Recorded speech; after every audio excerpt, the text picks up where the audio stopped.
Analizën për vitin e kaluar ministri Samir Tahiri e kishte në Durrës. Në takim shoqërohej nga drejtori i përgjithshëm i policisë Artan Didi. Vrasjet dhe grabitjet me armë në ditët e fundit nuk e prekin optimizmin e ministrit, sipas të cilit në fund të ditës statistikat janë në rregull. Policia është në krye detyrës. Jemi duke bërë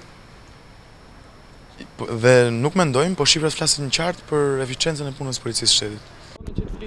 Statistikat i dalin në rregull ministri, por nuk e ngushëllojnë dot babain e Mariglen Balliut, djalit të plagosur një ditë më parë rastësisht. 23 vjeçari po qëndronte para dyqanit ku punonte si shitës, kur u plagos. Fatmirësisht, këto të babait të tij janë lot gëzimi, sepse Marigleni është gjallë. Ky është dyqani i familjes Mariglen Balliut, i cili ka mbeti plagosur në Kofsh, pikërisht këtë vendin këtu, rreth 500 metër nga vendi ku ka përfunduar makina me viktimat e vrarë. Kristot në mes ditë, për shumë, si s'djesh i fiksumën. Të me rash.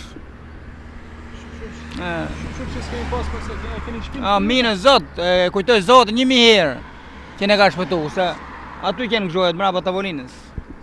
Aje ka pas, aje s'ka pas gjëmi ne, për plumi s'pyt, plumi për shumë të kap, ku do që ti është i plumi të kap, në penxera të ti në gjamë të ty, ati tjetë ti të rëparën këtë gjamë i shpisë.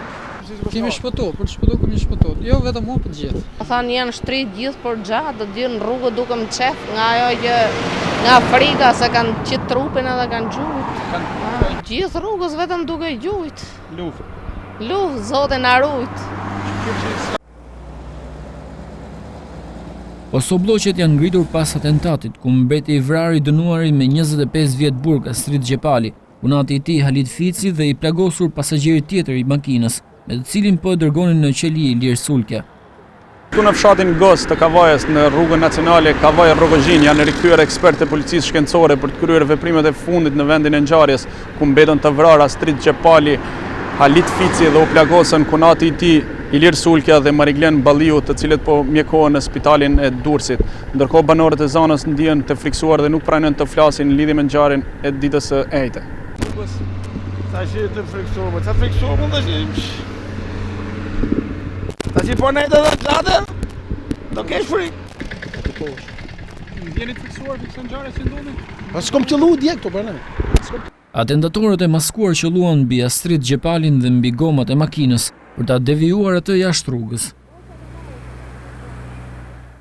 Sipas policisë, tek kjo kthes, atentatorët pritën makinën ku ndodhej Gjepali, por për shkak të shpejtësisë nuk mundën ta ekzekutojnë atë, ndaj e ndoqën nga pas.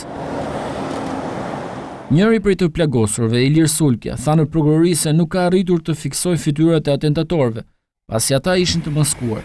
Sipas prokurorisë, hetimet janë përqendruar tek vrasja për hakmarrje, pasi viktima Gjepali ishte dënuar për 5 vrasje në Shqipëri dhe dyshohej edhe për një vrasje tjetër të ndodhur në Zvicër, të një kosovari që jetonte në Fier me emrin Ylli Majaci.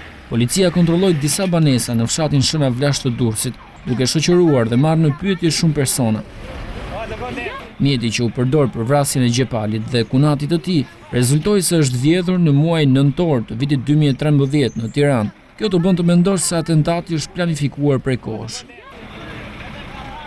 Drejtoria e përgjithshme e burgjeve sqaroi se Gjepali kishte vuajtur 2/3 e dënimit prej 25 vitesh burg dhe që nga viti 2012 ai ka përfituar leje shpërblyese 4 herë në vit nga 5 ditë. Hera e fundit që ka dalë nga qelia e burgut të Peqinit me leje të veçantë ka qenë dhjetori i vitit të kaluar, pasi ati i tij ishte në gjendje të rëndë shëndetësore.